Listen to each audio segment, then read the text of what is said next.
Hello, folks. You're listening to a special edition of Busker Broadcast, and I'm Abby the Spoon Lady. And we've got Gabe here with us, Hey y'all. and he brought in his dulcimer. And so, how long have you been busking?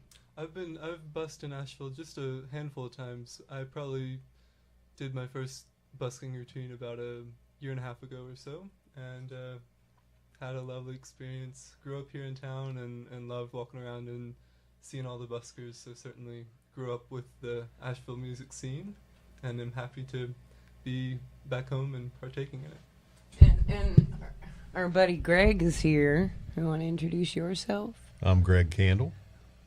And you're a busker's advocate? Oh, yeah. I spend a lot of time walking with my dog uptown, just going from spot to spot. That's what's up. Good times.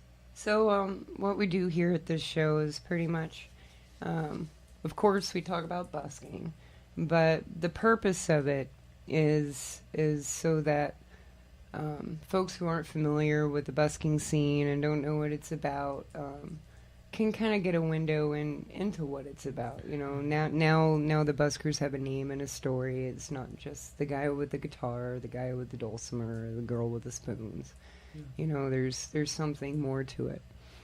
Or, you know, and especially when it comes to traveling culture, you know, that they're not just kids with dogs on the street anymore. They're kids with dogs on the street, and this is why they're here, and this is their name. And that's why we do this.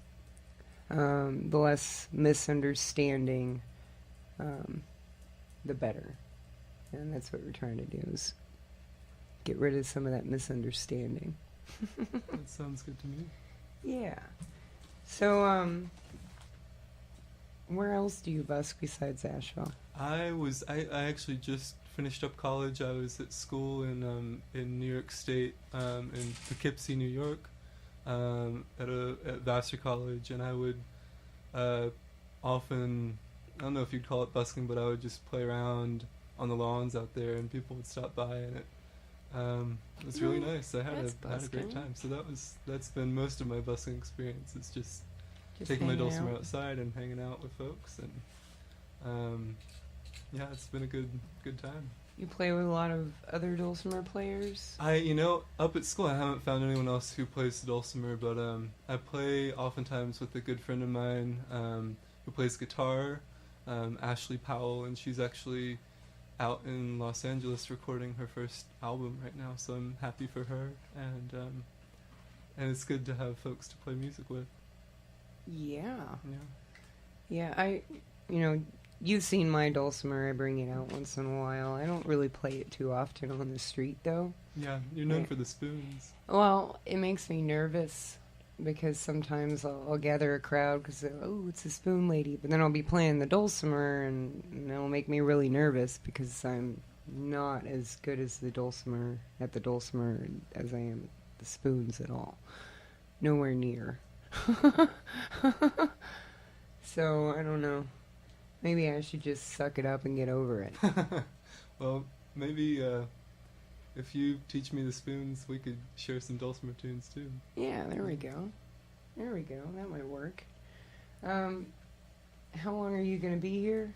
I'm actually only in Asheville for another week, and then I'm going to actually be hitting the road and going to Seattle for the foreseeable future. Why Seattle? I've been applying to a few journalism jobs out there, and I'm hoping to pursue journalism for a little while, and I'll have my dulcimer with me up there as well. Awesome. Yeah. Why journalism? That's a good question. I don't know. I've been drawn to writing for a long time, and so I feel like I'll try my hand at journalism. Want to try environmental journalism for a while, and see if I can go anywhere with it. Here you go. You'll be in a good spot for that. Yeah, definitely. Good things. I've never been out to Seattle, but hear good things about it. Well, Artist the Spoon Man is in Seattle. He's the other guy. Oh, awesome. And he's primarily retired now, but hopefully you'll be able to run into him and see him play. That'd be great. He's kind of wild, but it's definitely worth it. So Seattle has Pike Place Market, and it's a permit there. It's a permit situation. Right. I wanted to say it was like $25 a day, Okay. maybe. But do you think you're going to be doing some busking? I would like to. I'd thought about it, but I hadn't really looked into it that much. So Right, in Portland, just south, is pretty good for busking, and Mhm. is not a permit situation. okay. And then on Saturdays, they have the Saturday market, and you can sign up for an hour at certain locations. They have sign-up sheets during this market, and you don't have to have a permit. You just show up and get your name on the list. That's nice. And yeah, and it's pretty worth it too. Okay. So yeah, there's lots of busking on that side of the country for sure, That sounds great. for sure. Now, have you ever been busking, Greg? No, I haven't. You ever thought about it? Yes, I have. And why not? I'm getting to it. I've been working up my old material that I haven't really messed with for quite some time. Yeah. Some of the more upbeat, away from the ballads, more Yeah. into the upbeat, appropriate stuff for the street that you can hear, Yeah. that's more catchy. Do you feel like upbeat does better for street performance? I remember the day that I walked by you and you just played with him this afternoon. I can't think of his name. You told me you played a set with him earlier today. Oh, Vaden? Vaden, yeah. And as soon as I walked up, he goes, maybe he can fix it. So I fixed your drum pedal. Oh, yeah. And the minute that you put your drum pedal back, the crowd doubled on, beating the suitcase. So that really stuck in my mind that you got to have something that can be heard. Yeah. You know, you can't just, you can play great stuff, but if it can't be heard, if it doesn't have a good beat, a good catch, it's probably going to go, not go, basically. At least that's what I saw. That was a real good learning thing for me. Do you feel like you have volume issues with your Yeah. dulcimer? I do. I had several people tell me once that they couldn't really hear it. So I moved. That was when I was playing up by the Vance Memorial up there, Right. and so I moved down to the Flatiron, and I guess that works a little better. Yeah, the acoustics are much better right there, and they kind of reverberate off the iron when you're setting against it, so it makes it nice. Sounds good to me. You want to play us a song or Sure, two? sure, of course. Do I need to move the mic? I'll just move mine over. That sounds good. So I'll just play a medley of a couple old Irish and Appalachian tunes.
what was that last one there? That last one was a tune I wrote with my friend Ashley about a year and a half ago or so. What's the name of that? It's called Blackberry Winter. That's really pretty. I like the melody to Thank you. that. It's It's real catchy. Thank you. I've There had a you good go. time with that one. Yeah. There you go, Greg. Real catchy. Sounds good to me. So, what made you decide to start doing it in Asheville? Just I think from growing up here and knowing that there's been a wonderful music scene in Nashville for as long as I've been here, which has been most of my life. I respected the buskers who were down here and always loved listening to the music that was here. So I was home for a bit around a year and a half ago and decided to try my hand at it.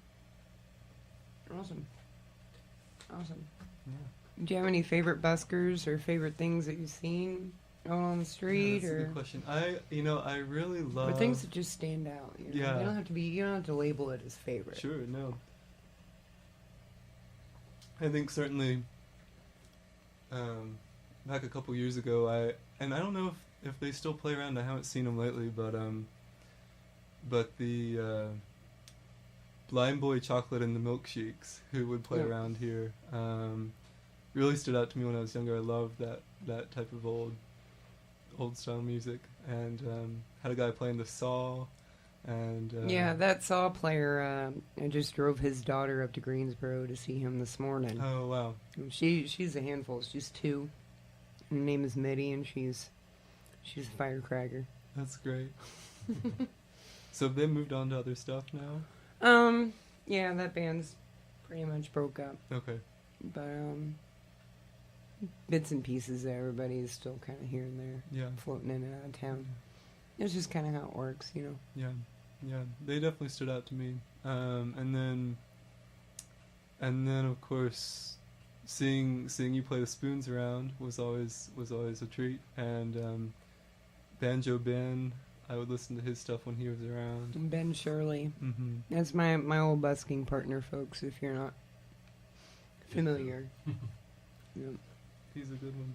Where is he nowadays? He's in Virginia.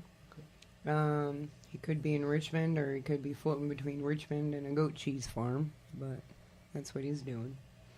Good for him. Still doing the banjo stuff.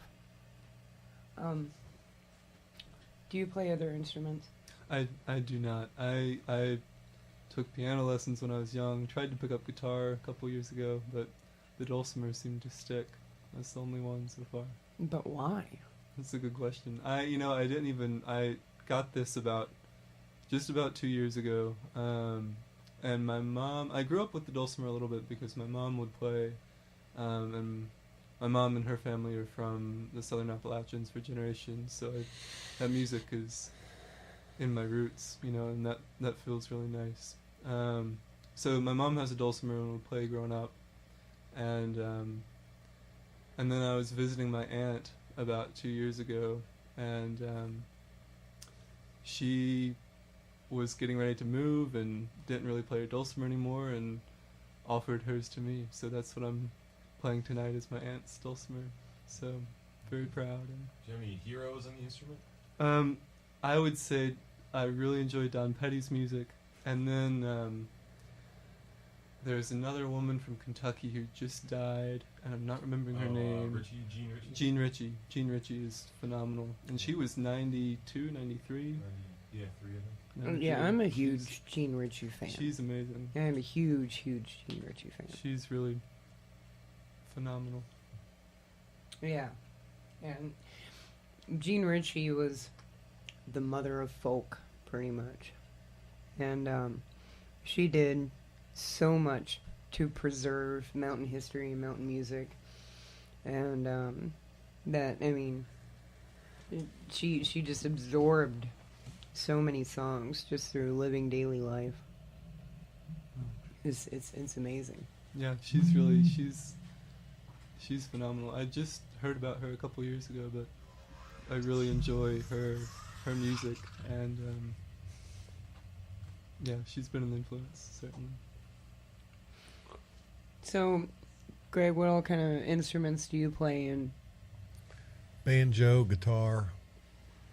I got myself a tenor guitar for Christmas. I had built up a bunch of points on my Amazon credit card, and I'd been holding out for quite some time. I didn't know what I was going to do, but I'd always had an inclination to. It's kind of a funny story.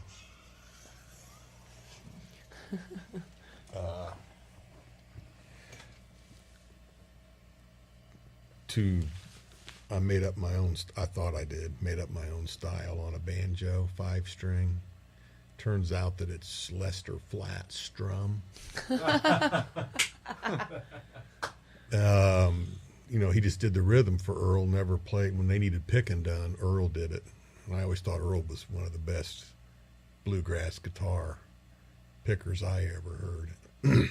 But so I bought I thought I was playing them on a banjo, and I'm thinking some of these ballad type songs, it might sound good on a guitar. So, but I didn't, like a lot of people with 6-string banjos or whatever, I didn't really want to convert everything over to a 6-string guitar, so I just restrung it like a banjo without the 5th. I'm pretty enamored with it. It's not real loud. It's kind of like your dulcimer issue. You can't hear it sometimes, but I've been working on that a lot. Some of those, like Bury Me Beneath the Willow or something like that. There's some. So I've been, those two basically. I haven't touched my 6-string since I bought it. Well, hopefully you get out and do some busking sometime. Banjo. Yeah. Banjo's good for busking because of the resonance. Yep. Wouldn't you say? It is. Is that the accordion girl? No. I don't think so. So banjo's great. It gets people's attention, Yeah. Like you play it. Everybody loves a banjo for the most part, Mm-hmm. And it's great. It carries just enough to kind of pull people into your bubble. Right. And keeps them there, Yep, it's a good one. I've always called it the saxophone of stringed instruments. If you've heard like Boots Randolph play it when he can really jazz it up, Yeah. That's what Earl did for the banjo. He really gave it that sound. Nothing like it. Yeah. All right, so if the banjo's the saxophone, then what's the dulcimer? I never thought of that before. The flute? That's about as close as I could get. Yeah, that's pretty good. Flute's a pretty instrument. Well, have you gone out to the Western North Carolina Dulcimer Collective? I've not been out there. No. Do you know what I'm talking about? No, not at all. I'll actually look that up. On the Folk Art Center on the Blue Ridge Parkway, they meet once a month. Okay. And so Western North Carolina Dulcimer Collective. That's great. I'll have to look into that. Yeah. I think there's a lot of different dulcimer resources that are pretty close to home. That's good. Yeah, there's the National Dulcimer Festival all the way out in Kansas, of all places. And I'm hoping to make it out that way sometime. So I'm from Kansas. excellent. Yes. There you go. Have you been out to that festival? That's Winfield, isn't it? I think so. It's Winfield has all the in good September, festivals. October? Yeah, and that's southern central Kansas. Okay, It's a good area. that's great. Yeah. Yeah, I'd like to get out there. Well, do you have a favorite song to play? That's a good question. The one I just played, Blackberry Winter, has been a favorite to play. But I've been playing more recently, a couple older Appalachian ballads, and singing a little bit. That's been new for me in the past couple months. Been singing Pretty Sarah and The Blackest Crow and a few others along those lines. Pretty Sarah is awesome. I love that song. You think you can play some Pretty Sarah for Sure us? thing. I'd be That's happy one of to. my favorites. You It's a guys should great do a song. dulcimer thing together one of these days. I think we've been attempting to, but I'm the spoon lady in this. I am just always in and out, and hard to reach. And Just like a spoon from a drawer. In and out. You know, I one day I will have a moment. You know, it's going to happen. I'm gonna make it happen, and it's okay. It's all right. Right? That's all right. I'm gonna make my moment happen. You can do that.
Awesome.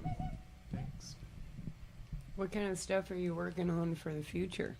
That's a good question. Right now, I would like to work on singing out a little more because the singing has been very new. I never really, I always grew up with a love for music, but wasn't the singer of the family necessarily. So that's been something I would love to keep working on, is singing out, and I've really been able to return to a lot of old Appalachian songs, and I have a love for that sort of music.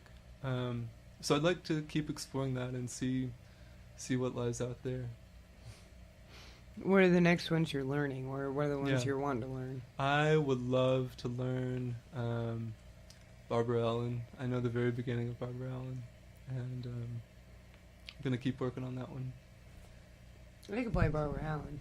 Woo! In your opinion, what song is the epitome of Appalachian ballads? Ooh, I do not. Because a man know. asked me that once, and I was thinking That's Barbara okay. Allen, but I wasn't really Yeah. sure. Like, Yeah. I don't know enough Appalachian ballads to say. I don't reckon, but I would say I mean, Barbara Allen gets close, you know, and it's interesting to trace the legacy of a lot of those ballads because a lot of them came over from England and Scotland too, and change form and are adapted, and it's nice to watch that happen. Yeah, some of my favorites are the ones that came over from across the pond, but then are really, really Americanized, and so they're talking about like knights and kings and queens and Georgie, you know, and Yeah. and so it's just slightly off. They say landlords and sheriffs. And Yeah. Yeah, some old stories that follow in that same tradition are sort of similar to that. The Jack Tales, you know, where there's a king and a queen in the Jack Tales, but they're set in the Appalachians. So yeah, I love the Jack Tales, man. Yeah, there's some good ones. Richard Chase, I have his compilation of them. Okay, yeah, that's great. That's also, who did I see last summer who does some storytelling? Orville Hicks is a great storyteller. I love that man. Oh yeah. Yeah. That's real there. Yeah, storytelling's a good deal. It's kind of my New Year's resolution to tell more stories. Yeah, it's a good time. Well, what was the very first song you learned on the dulcimer? The very first song I learned was probably, I think I learned in the same day, Amazing Grace and Boiled 'em Cabbage Down. And those two, I've gone back to Boiled 'em Cabbage Down now that I'm trying to sing a little bit, so I've been doing that one too. Those are good songs. You might want to think about Amazing Grace with your voice. It's a soft-spoken type voice. It might work really well.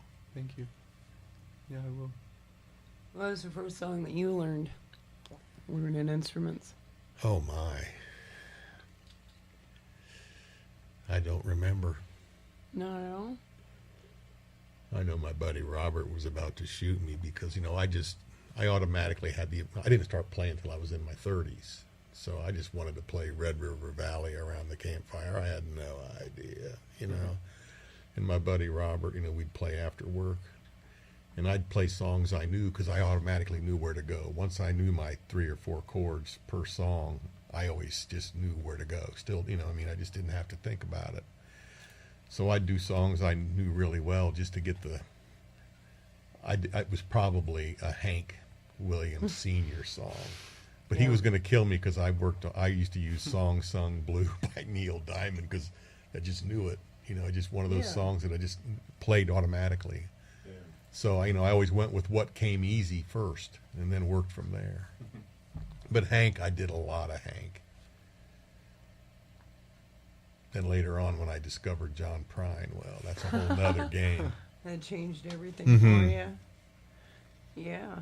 You were talking about Don Petey and Gene Ritchie. Do you have any other musical heroes as far as... Yeah, I would say I love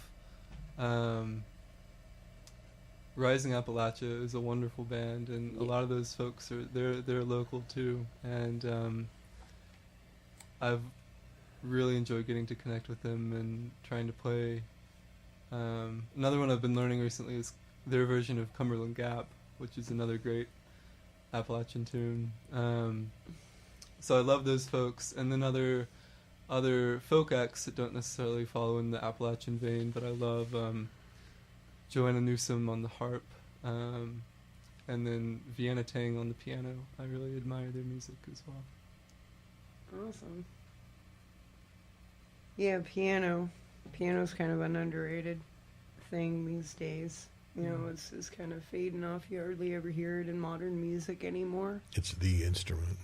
Yeah. Simply, that's it.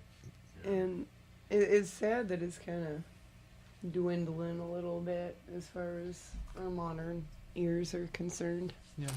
That goes back to early rock and roll. Yeah. The early rock and roll is a battle, like, what would be the main instrument for rock music, electric guitar or piano? It was like 50-50, you know? Oh, really? Yeah, it was like, you know, like Little Richard played piano and Jerry Lee Lewis. Yeah, Fats Domino. Mm-hmm. It was a battle, like what would be the main rock and roll instrument? But then Elvis came out, and he played guitar, and everything switched to electric. Mm-hmm. And ever since then, it was like more and more guitars, less and less pianos, and as the Yeah. generations go by. It's like guitars everywhere and very few pianos. Yeah, Mumford and Sons has a pianist on there. Do they? Which is nice. Yeah. Yeah. More piano, folks. More piano. Less Elvis. No, hey, no. hey, we can't talk about Elvis that way on this show. We just Best can't. gospel singer that ever lived, in my opinion.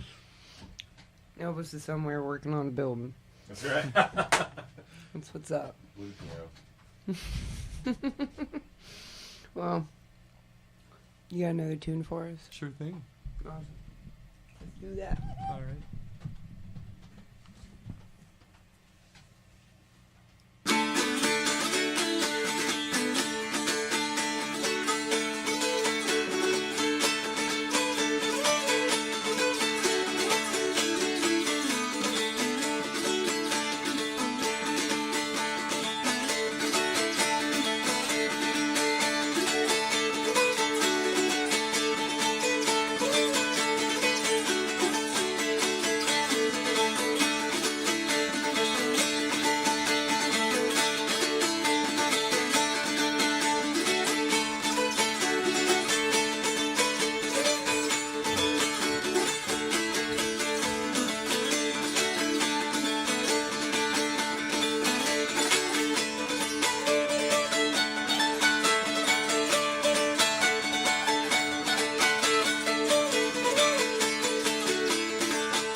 That was Rainbow Sign.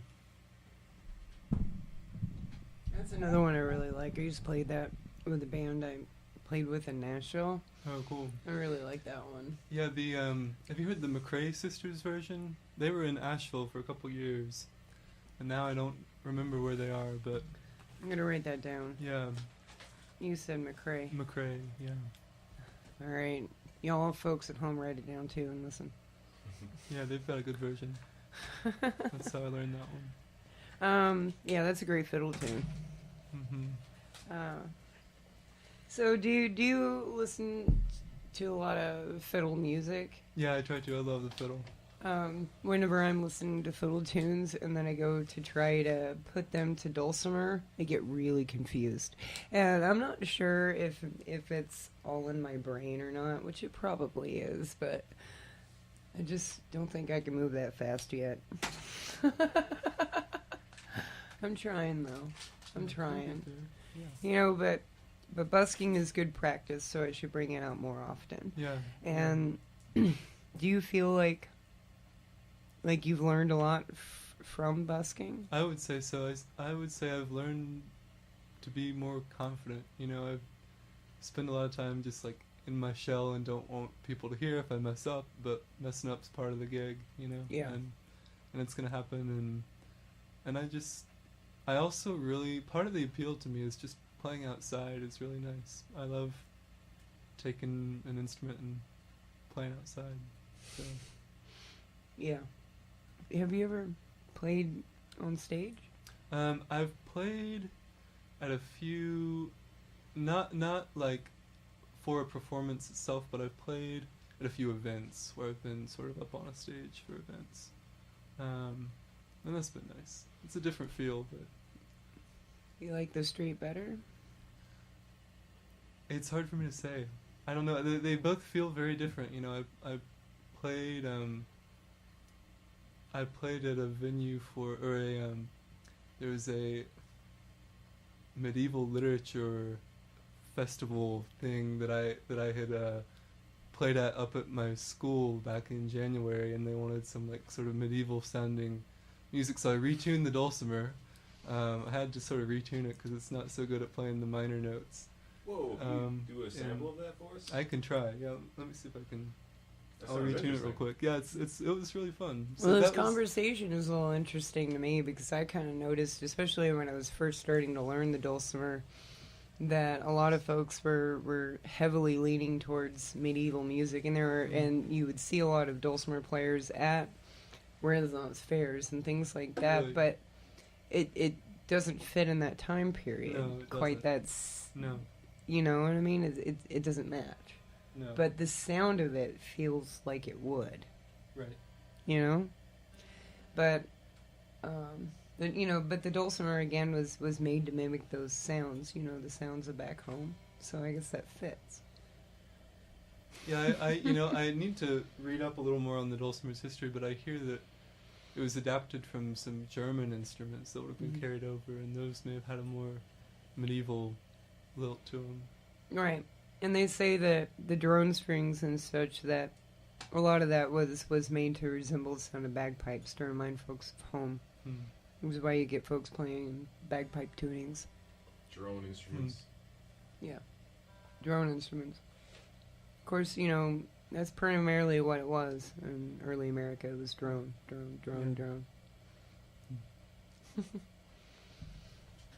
Awesome. What's your tuning? This is DAGG. Yeah. I haven't played in this tune in a little while, but I'm playing DACC. I like that one. yeah, that's a nice one too. I've really just experimented with a few, but broken a couple strings that way, so I try not to do it too often. But yeah.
Did you write that?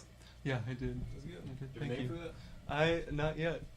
But if any ideas? Medieval crimes. It's like medieval times, but I'll take nah, it. that's a bad. I gotta think of something. Yeah, let me know. Oh goodness. One Well. for the peasants. Have you ever played a dulcimer, Greg? No, I haven't. You can play mine sometime if you want. I was just sitting here thinking, can you string it like a banjo? Might could. I mean, I do that to everything else. Well, I have one at home that's got a dulcimer. I mean, it's a dulcimer that's got a banjo head in it. Mm-hmm. I noticed there's a groove here. Does that string move over? You can move it over, yeah. So if you want the bottom two to be less resonant with each other, Mm-hmm. you can do that. I've not done that yet, but It's possible. And some folks even will take a fiddle bow and bow the dulcimer. And I've tried that a time or two, but it's sort of hard to do. You've seen pocket cellos, right? I don't I know. mean, dulcimer's made for that. You know, Okay. they've got bridges Okay. appropriate for it. I'll have to check that out. Yeah, there's some pretty neat. What was that? Dulcibro, or it's a resonator dulcimer. Wow. Dulcibro. Is that like a dobro? That's awesome. There's all kinds of combinations. Yeah, all sorts of stuff. Have you ever got any interesting tips or had anything strange happen to you while you were busking? That's a good question. Probably. I'm sure I have. I'll get back to you on that one. I'll think about a few things. I know people watching is a fun thing to do when you're busking. I end up watching and overhearing a lot of things that maybe I should or shouldn't be watching or overhearing. And sometimes it's kind of weird, you know, folks will be in their own world just as I am and forget that they are in public, just as I do sometimes. You get too comfortable. Right. And so, you know, being a performer, I find that I'm people watching a lot. You know, just like watching the way people move, but also the way that people react to the music and to what you're doing. Do you feel like a lot of people? I'm imagining that you get a lot of mixed reactions. You get folks who are like, "Oh, well, I kind of know what that is," or "I do know what that is," or "My grandma played one," or "I had one hanging on my wall," or "That sure is a fancy lap guitar." Right. I get it's interesting. I'll get a lot of different reactions. I actually heard about Gene Ritchie for the first time by someone coming up and saying, "I really love the dulcimer," and I'm a big fan of Gene Ritchie, and I didn't know who she was at that time. So it's been nice to connect with people that way. And I played a lot up at school in New York State, and very few people. A few folks. I did have one friend come by and say her mom had one and played one, but most folks didn't know what it was, and I got a lot of questions about whether it was a sitar or a zither or a dobro, or it sort of ran the gamut as far as that went. Yeah, I get folks asking me if it's a dobro when I'm playing mine. Yeah, it's pretty interesting. You know, I was even I was living in Durham actually the summer that my aunt gave this dulcimer to me, and even just, you know, a couple hours east of here, very few people knew what it was when I was taking it around. It's a very Appalachian instrument, you know, and folks outside of this region know of it too, but it's interesting that it has that very local focus here. Yeah, and it's also interesting to me that it's a completely American instrument, and yet most Americans don't know what it is. Yeah. And, you know, but it goes to show again the importance of busking, you know, because it gives folks a chance to bring out things like their dulcimers so that other folks' children can come down and say, "Hey, Mom, what is that?" It's like a public service announcement. Yeah, You know? yeah, exactly. It's a lesson in life, you know, just walking down the street, you know, being able to see somebody play a dulcimer for the first time or be able to see one for the first time, and I think it's a real awesome thing. I mean, even just with me playing the washboard, like that's not nearly as rare of an instrument as a mountain dulcimer. But still, people are like, "Oh, look at that! It's a washboard. He's playing a washboard," and the kids are like, "Wow, it's really cool." So like, I can only imagine how much more of a reaction to get with that, you know, which nobody's ever seen. Pretty much. Yeah, it's pretty interesting. It's funny, little kids are like, "Oh, washboard." They just go home and start beating theirs, or they have them. I don't know, but Yeah. Well, it's neat to be able to pass on music too, and particularly with the dulcimer, it's I get to tell a bit of a story when people ask me what it is, because then I can tell them it's an instrument from the U.S. made in from Appalachia. You know. every time you go busking, you're planting a seed. Just keep that in mind. Yeah. Yeah, that's a good one. See, Billy Scribbles is so smart. Thank you. Well, we're coming to the top of the hour here. We have enough time to play another if you feel like Sure. it. Yeah, I'd be happy to. Yeah. What do you want to play? Oh, I don't know yet. Are you in weird tuning? Yeah, I am. I just need to retune. Thanks for the reminder. I was in for a surprise. I can do Shady Grove. I'll do Shady Grove in this tuning. So, Okay. yeah. Oh, there we go. There we go.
Shady Grove. All right. So, do you have any advice for buskers? Oh, good question. Yeah, I guess for me the most important thing was just sitting down and trying it out for the first time, and I felt a lot more comfortable if I just told myself I was practicing, because that's what puts me at ease. If I just think of it as I'm just practicing the dulcimer, and Yeah. No matter what, it's gonna be just fine. And yeah, so whatever puts you at ease, that's sort of what I went for. Worked out okay. All right, folks. Well, you were listening to Busker Broadcast, and I'm the Spoon Lady. We've got Gabe here, we've got Greg here, and we've got Billy Scribbles. It's a good We've crew. we've been hanging out and talking about dulcimers and busking and chatting about banjers, and how to string everything like a banjer.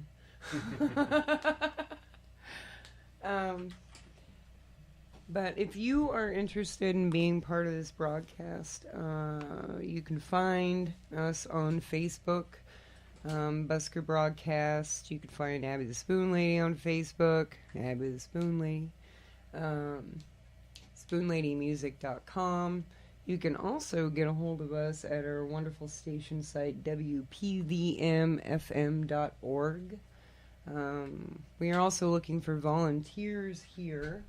So if you are interested in being a voice for student or university life, arts, visual arts, theater, storytellers, local politics, environmental issues, health and wellness, creative retirement, technology, all sorts of stuff, just write us an email, let us know that you've got something to offer, and we'll get back to you as soon as we can, because we need folks, and it'd be awesome to hear from you. What other announcements do we have, Billy Scribbles? Make sure you keep your busking area clean. Oh, yes, folks. Folks, remember to please pick up your guitar strings. They are broken when you're busking, because it can hurt dogs. It can hurt kids walking around barefoot. I get kids wanting to take off their shoes because my shoes are off too. So please, set a good example. Pick up all your little cigarette butts, all your stuff, and keep your area tucked in. Watch the language, because again, this isn't 3 a.m. On the strip somewhere. This is Asheville, so mindful of what you're doing. I'm not trying to evade your free speech. I'm just telling you to be respectful, because respect has nothing to do with free speech. I was sitting down watching you guys play Mountain Dew about an hour ago, and I was sitting in the bench where there's two benches there facing each other down the road a little bit, and I'm watching you through this family, and I'm thinking Asheville is still a family-oriented thing at 10:15 on a Saturday. It's just, what night is this? Whatever It's it is. Friday. Friday night. You know, so it's kid-friendly, Yeah. even late. You got to always be aware of We that. just want everybody to have a good time. Mm-hmm. Right. Yeah. So just be mindful that Gigi Allen songs might not be appropriate when Grandma and the kids are out running around. You know, just be mindful. That's all I'm saying. Another thing, if you're interested in getting a hold of the Asheville Buskers Collective, that's ashevillebuskerscollective@gmail.com. We are throwing up a website that will be up hopefully the beginning of the week. Throwing up a website. Yeah, well, you know, That could be painful. that That's right. Oh. Projectile vomiting a website. the conversation I'm about to have when I shut this microphone off, folks. But yeah, we're throwing up our website. If you're interested in joining the discussion of busker politics here in Asheville, again, you can email me. I will get back to you. But it's the Asheville Buskers Collective @gmail.com. And we also have a Facebook page, and we have plenty of information up for new and budding buskers, and for those of us veterans who believe we already know everything that there is to know. And a YouTube if you want to catch an old show. Yeah, YouTube. You'd also we also archive all of our shows on YouTube. You can find Busker Broadcast there. Search, type Busker Broadcast into your YouTube browser. We'll pop right up. All right. Thanks, Billy. You're so helpful. All right. So this is the end of our hour. Y'all need to say goodnight to anybody? Good night, all. Thanks for having me. Good night, Asheville. Come by and see me tomorrow. I'll be out clicking spoons. All right. Yeehaw.